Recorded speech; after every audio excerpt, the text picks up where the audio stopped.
दोस्तों, फिलहाल एक खबर ने अमेरिका और पाकिस्तान दोनों की नींद उड़ा दी है। वजह है एक ऐसा शख्स जो भारत आ चुका है और जिसे लेकर दोनों देश काफी परेशान हैं। मैं यहां पुतिन की बात नहीं कर रहा, जो दिसंबर में भारत आने वाले हैं। पुतिन तो आएंगे ही, लेकिन इस महीने भारत में आने वाला शख्स पुतिन जितना ही खतरनाक माना जाता है। यह शख्स है तालिबान का विदेश मंत्री आमिर खान मुत्तकी है। सोचिए, इस इंसान की यात्राओं पर डोनाल्ड ट्रंप ने बैन लगा रखा है, लेकिन इसके बावजूद वह भारत आ चुका है। यही कारण है कि शहबाज शरीफ और ट्रंप दोनों इस दौरे को लेकर सदमे में हैं, जबकि भारत ने इसके स्वागत के लिए रेड कारपेट बिछा रखा है। भारत के लिए इस दौरे का महत्व काफी बड़ा है। आमिर खान मुत्तकी 9 अक्टूबर को भारत यात्रा पर आ चुके हैं और भारत इस दौरे से तालिबान के साथ नए रिश्ते बनाने की कोशिश कर रहा है। इसके पीछे 2 मुख्य वजहें हैं और यही समझते हैं आगे की वीडियो में। बढ़ने से पहले अगर आपको हमारी बातों में दम लग रहा है तो इस वीडियो को लाइक करके चैनल को भी सब्सक्राइब जरूर कर लीजिए। देखिए, पहली वजह है भारत के अफगानिस्तान प्रोजेक्ट्स।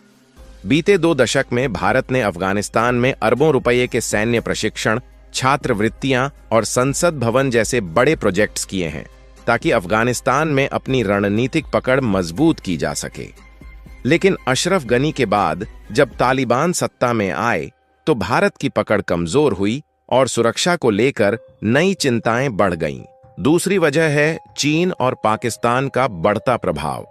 चीन तालिबान के साथ दोस्ती करके अफगानिस्तान में अपनी सैन्य मौजूदगी बढ़ाना चाहता है।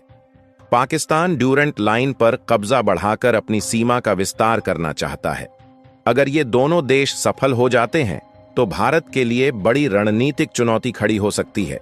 इसलिए भारत पहले ही तालिबान के साथ संपर्क बढ़ाना चाहता है, ताकि भविष्य में हमारे लिए रास्ते खुले रहें। इस सब के बीच ड्यूरेंट लाइन विवाद भी अहम है। इस समय तालिबान और पाकिस्तान के बीच सीमा विवाद काफी बढ़ गया है।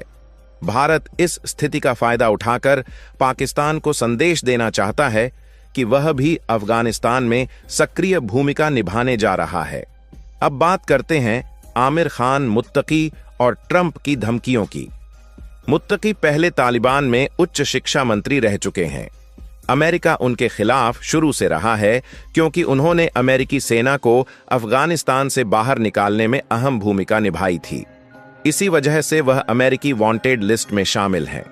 अब जब वह भारत आ चुके हैं तो ट्रंप ने चेतावनी दी है कि अगर वह अफगानिस्तान से बाहर निकले तो अमेरिकी सीक्रेट सर्विस उन्हें पकड़ सकती है। हालांकि इसके बावजूद भी मुत्तकी ने कहा है कि वह डरते नहीं और भारत में सुरक्षित रहेंगे।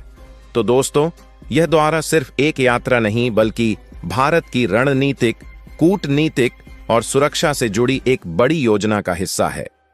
अगर यह बातचीत सफल रही तो पाकिस्तान की टेंशन और बढ़ने वाली है। दोस्तों, अब बात करते हैं कि तालिबान के विदेश मंत्री आमिर खान मुत्तकी की यह यात्रा भारत के लिए क्यों इतनी खास है। तो देखिए, यह सिर्फ एक दौरा नहीं, बल्कि भारत की रणनीतिक और कूटनीतिक योजना का हिस्सा है, जो आने वाले समय में पूरे क्षेत्र का संतुलन बदल सकती है। भारत के लिए इस यात्रा के कई फायदे हैं। सबसे पहले, रणनीतिक पकड़ मजबूत करना। भारत अफगानिस्तान में लंबे समय से अपनी मौजूदगी बनाए रखना चाहता है। इस दौरे के जरिए भारत न सिर्फ सैन्य और कूटनीतिक, बल्कि आर्थिक स्तर पर भी अपना प्रभाव बढ़ा सकता है। इससे पाकिस्तान और चीन दोनों को साफ संदेश जाएगा कि भारत अफगानिस्तान में सक्रिय और मजबूत खिलाड़ी है। दूसरा बड़ा पहलू है ड्यूरेंट लाइन विवाद। पाकिस्तान और तालिबान के बीच सीमा विवाद को भारत अपने रणनीतिक हित में इस्तेमाल कर सकता है। भारत इस मुद्दे के जरिए पाकिस्तान पर सीमाई दबाव बनाए रख सकता है, जिससे हमें दक्षिण एशिया में सामरिक बढ़त मिलती रहेगी।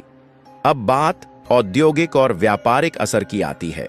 भारत अफगानिस्तान के साथ व्यापार बढ़ाने की दिशा में आगे बढ़ सकता है, खासकर कपड़ा, दवा, स्वास्थ्य सेवा और सूखे मेवे जैसे क्षेत्रों में।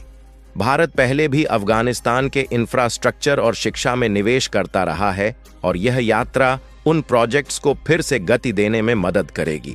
इससे भारत को नए व्यापारिक अवसर और निवेश के रास्ते खुल सकते हैं। कूटनीतिक दृष्टि से भी यह यात्रा बेहद महत्वपूर्ण है। जब अमेरिका और यूरोपीय देश तालिबान से दूरी बनाए हुए हैं, तब भारत बातचीत और संपर्क का रास्ता अपना रहा है। यह भारत की बातचीत के जरिए समाधान वाली नीति को मजबूत करता है और अंतर्राष्ट्रीय स्तर पर हमारी साख को बढ़ाता है। इस कदम से भारत को न केवल अफगानिस्तान पर प्रभाव बढ़ाने का मौका मिलेगा, बल्कि क्षेत्रीय स्थिरता में भी बड़ी भूमिका निभाने का अवसर मिलेगा।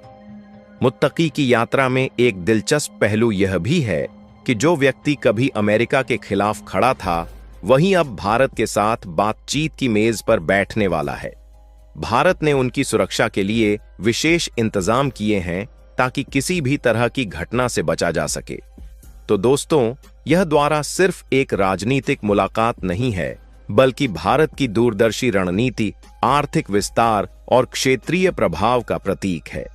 अगर यह यात्रा सफल रही तो पाकिस्तान की टेंशन बढ़ना तय है और भारत की अंतर्राष्ट्रीय छवि पहले से कहीं ज्यादा मजबूत होगी। फिलहाल आपको बताते चलें कि भारत ने अफगानिस्तान में बीते 20 सालों में करीब 3 अरब डॉलर यानी करीब 25,000 करोड़ रुपए का निवेश किया है। इसमें सैन्य प्रशिक्षण, संसद भवन और छात्रवृत्तियां शामिल हैं। इसी वजह से भारत चाहता है कि यह निवेश सुरक्षित रहे।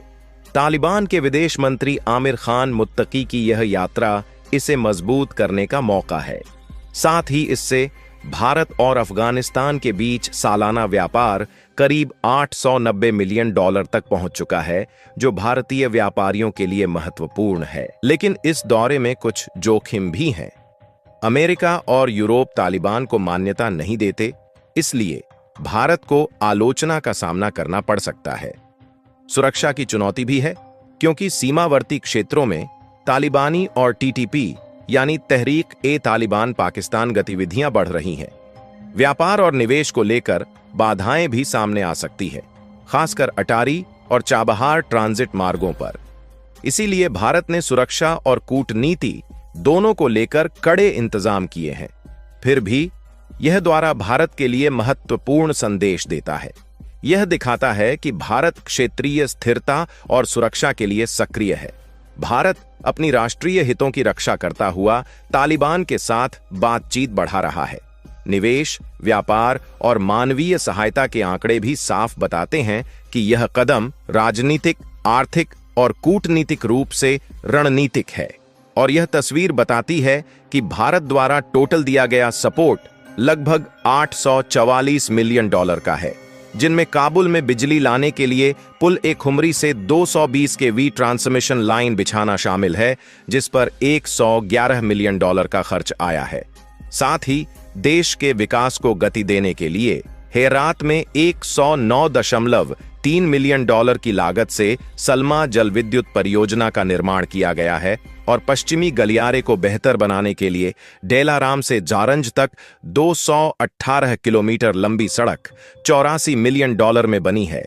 इतना ही नहीं, लोकतंत्र के सम्मान में काबुल में एक नए संसद भवन के लिए भी 75 मिलियन डॉलर का योगदान दिया गया है, जो भारत और अफगानिस्तान के बीच गहरे संबंधों को दर्शाता है। बाकी आपको क्या लगता है?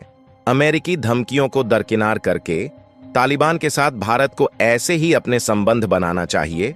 अपनी राय कमेंट में जरूर बताएं और इस वीडियो को लाइक करके अपने मित्रों तक शेयर जरूर करें ताकि उन्हें भी जानकारी मिल सके। इसी तरह और भी नॉलेजेबल वीडियो देखने के लिए चैनल को सब्सक्राइब करके बेल आइकन को ऑल पर जरूर सेलेक्ट करें। जय श्री राम।